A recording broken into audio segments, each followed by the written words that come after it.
Sejam bem-vindos! Fique agora com o programa Espiritismo em Nossas Vidas com Wagner Ideale, sempre com temas que estão ligados ao nosso dia a dia. Olá pessoal, vamos a mais um programa, o Espiritismo em Nossas Vidas, e agora nós vamos dar continuação ao estudo que nós começamos na semana passada sobre as obras de Joana, o trabalho de Joana, porque nós fizemos há um tempo atrás um estudo de Joana aqui no nosso programa, acho que foram 20 e poucos programas. E agora eu resolvi fazer de novo, só que resumir tudo em 2 programas só, tá? E vamos continuar. Na semana passada nós paramos nos arquétipos. Os arquétipos que são estruturas psíquicas no profundo do nosso inconsciente. E lá dentro tem um chamado sombra, a sombra psicológica. O que vem a ser essas sombras? São os aspectos reprimidos da personalidade, são conflitos não resolvidos. E se a gente enfrentar as sombras, liberta a nossa alma. E quem é que quer enfrentar a sombra? Não é uma tarefa fácil. Principalmente quando a gente fala, eu não tenho sombra. Bom, então significa que você tem. A ideia é procurar fazer reflexões, procurar fazer esses recolhimentos, meditações e perceber, puxa, eu tenho essa coisa reprimida, como eu vou fazer para me libertar? Que procedimento? Talvez eu precise de uma ajuda profissional, de um psicólogo, talvez não precise, talvez eu vou fazer um tratamento no centro espírita e já dar um bom reforço para eu vencer essas situações, esses conflitos. Ou seja, não é uma brincadeirinha, é uma coisa muito séria que exige muito de nós. Daí depois, uma outra coisa que a Joana fala nos seus estudos, que a primeira vez que eu vi, eu falei, nossa, chama-se Os Gigantes da Alma. Eu falei, caramba, gigantes da alma deve ser os sentimentos nobres, né? Não.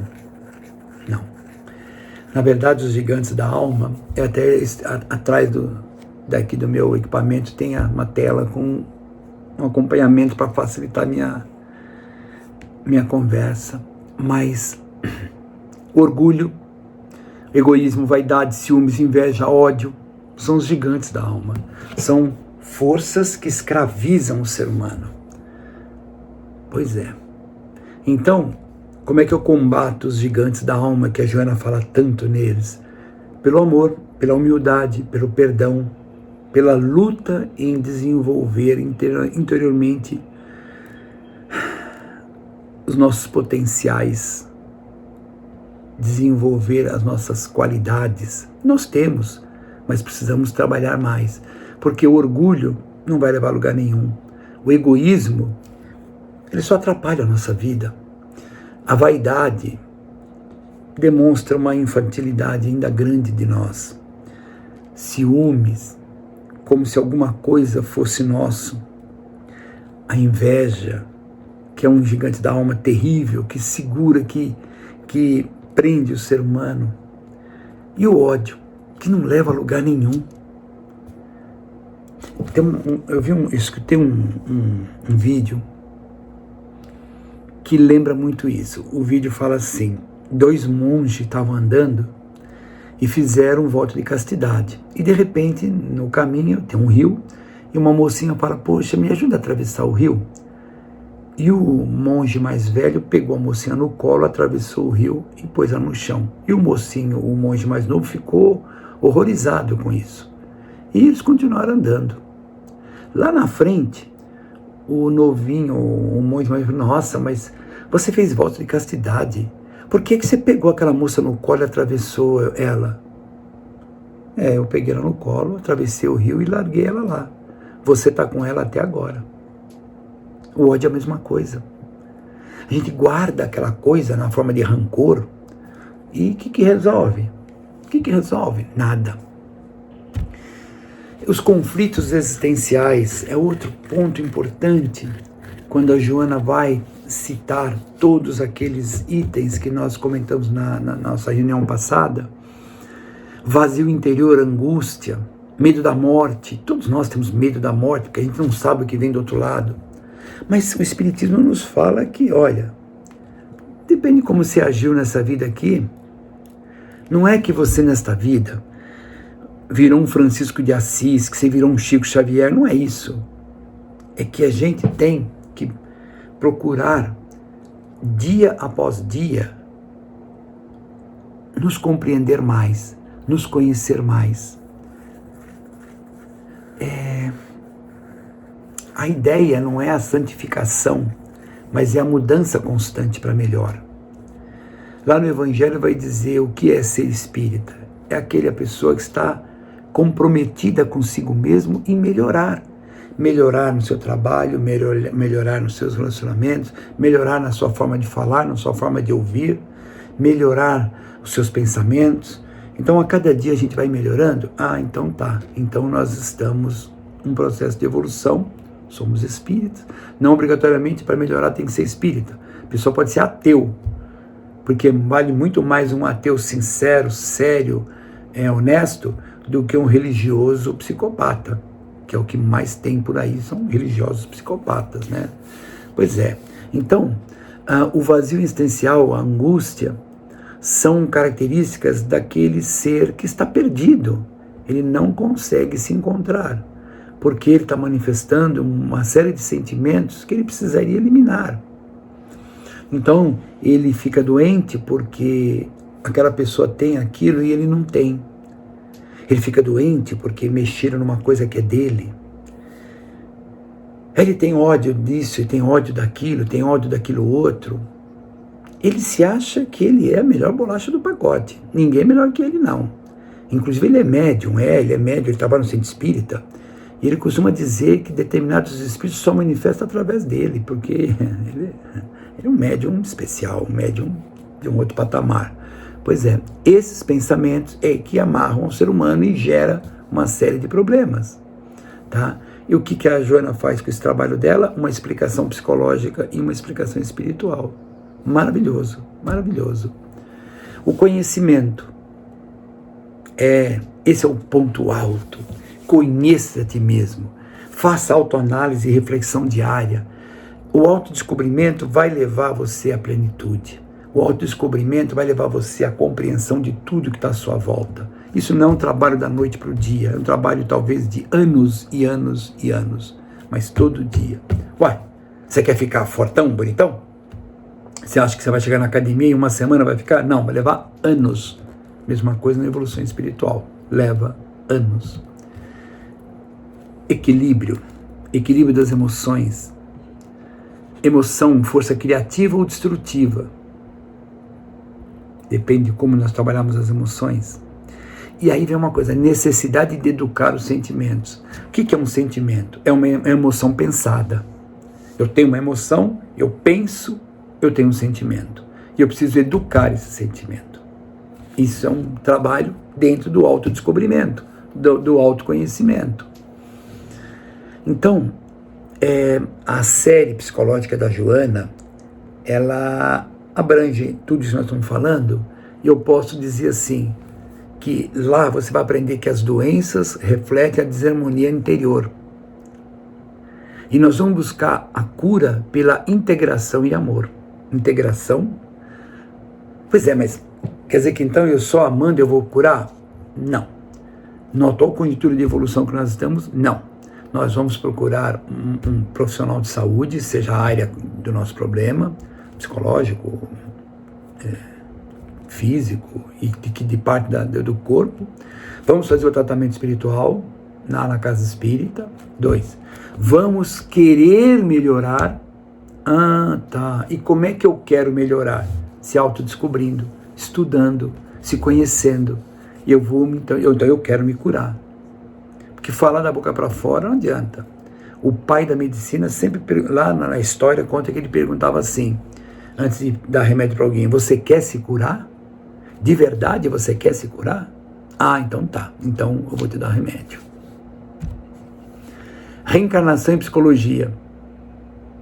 Nossa, o dia que a psicologia reconhecer na reencarnação a ferramenta maravilhosa que é, muita coisa vai mudar, mas muita coisa vai mudar. Alguns psicólogos espíritas já trabalham com uma metodologia que envolve vidas passadas e tudo mais, mas não são todos. A psicologia, na sua essência, ainda não aceita. Então, porque a experiência anterior molda a psique atual. Os desafios reencarnatórios, eles são terapias evolutivas. Então, não tem como analisar a psique de uma pessoa somente com o contexto atual. Em alguns casos até dá. Depende do problema que a pessoa tem, até dá. Mas depende do problema, não se encontra nessa vida, vai se encontrar numa outra. É um trabalho difícil. Você fala isso aí para um profissional, ele vai falar, imagina, esse cara está com louco. Eu faço tratamento dos meus pacientes assim, não tem nada a ver com vida passada. Mas um dia vai perceber que tem sim. Ele até tem bons resultados, o que é muito legal. Mas teria resultados melhores ainda se conectasse esse trabalho a um contexto de vida anterior. Estudar, entender, refletir em cima desse conceito mais amplo. Mediunidade e psicologia, pois é, mediunidade como faculdade natural da alma. Mediunidade não é uma ferramenta especial. Você já tem. Você não vai desenvolver, você vai educá-la. Ela está aí. Cuidar com você. Tem pessoas que têm uma mediunidade mais aguçada, outro menos, mas o que a gente consegue não é desenvolvimento, mas é educação. Educa essa mediunidade para ela ter bons proveitos. Porque senão, se ela não estiver educada, nós vamos ter uma série de problemas psicológicos, físicos, mentais. Ah, mas eu não quero saber de mediunidade. A questão não é essa. A questão é que lá você veio com a mediunidade. Então agora, como é que educa essa mediunidade? Equilíbrio mental, equilíbrio espiritual, uma vida reta. Mas isso não é difícil. É difícil, eu sei, claro. Mas é o caminho. Para isso que você pediu a mediunidade.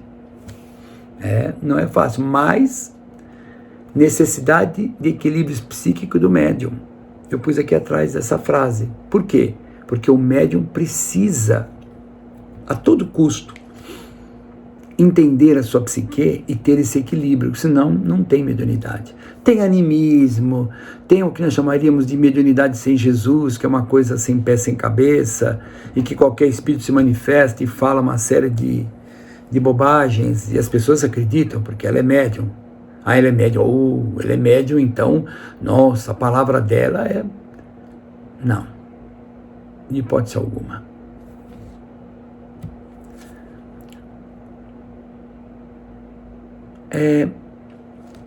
Nosso Mestre Jesus não poderia ficar fora desse nosso bate-papo. Por quê? Porque Jesus, podemos ter ele como um arquétipo de perfeição. Eu escrevi assim, Jesus como modelo psicológico e espiritual perfeito. Ele de nós até ele tem um caminho. Esse caminho é o caminho da evolução, é o caminho da integração do ser, do descobrimento, do autoconhecimento, da nossa melhoria interior. Educação da alma, educação integral, moral, emocional e espiritual, é a proposta da Joana. Então, a Joana é a resposta para todos os males? Não. A Joana é um ponto importante a ser estudado, porque nós temos obras de André Luiz que falam mais ou menos o que a Joana fala com outras palavras, buscam um outro contexto, mas está lá. Leon Denis, vai ler o livro de Leon Denis, você vai ver ele falar o que a Joana está falando com outras palavras. Por isso que esse trabalho da Joana é magnífico. Devemos sim estudá-lo. Aqui, eu falei na semana passada que eu colocaria algumas obras aqui. Jesus e o Evangelho à luz da psicologia profunda, o homem integral, o autodescobrimento, plenitude, momentos de saúde e consciência. Esse livro é difícil. O ser consciente eu estou lendo atualmente. Está até aqui do lado. Aí. O ser consciente. O ser consciente é um livro muito, mas muito bom. Muito bom. Como todos os livros dela, são livros que não são assim, né, com todo respeito, não são romances, né, que usam palavras que tentam buscar. O romance, a gente aprende muito com romance espírita, aprende muito, só que aqui é um pouco diferente, mas o aprendizado é profundo. Aplicação prática, já que nós estamos falando de Joana, das obras, qual a aplicação prática? Terapia de inspiração transpessoal, grupo de estudo e autoconhecimento, exercício de meditação e prece.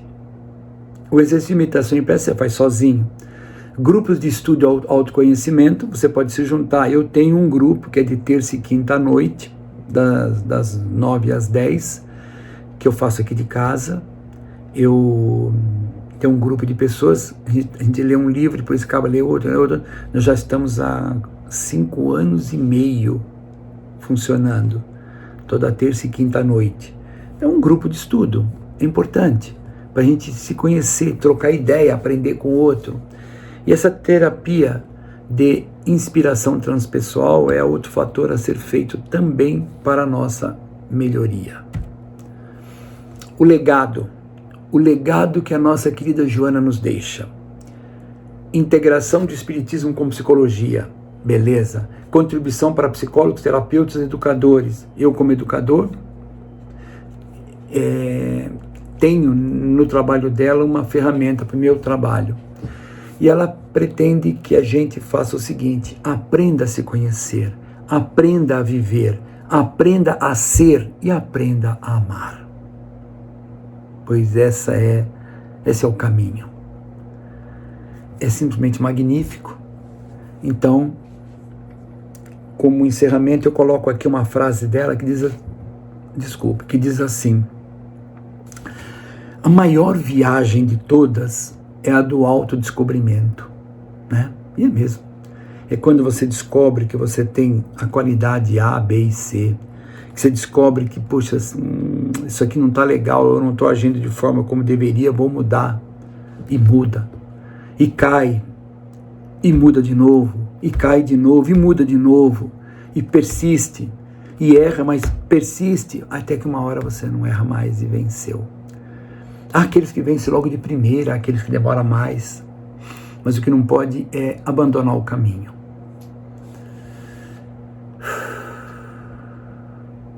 E tem mais uma outra frase que eu coloquei aqui, só que essa frase não é dela. A proposta espírita é de aperfeiçoamento e não de perfeição imediata. O objetivo é sermos melhores e não os melhores. É uma derrubada do egoísmo, do orgulho, da prepotência, mostrando a luta do autoconhecimento. É isso aí, pessoal. Ficamos por aqui e até o nosso próximo programa, o Espiritismo em Nossas Vidas. Tchau, pessoal.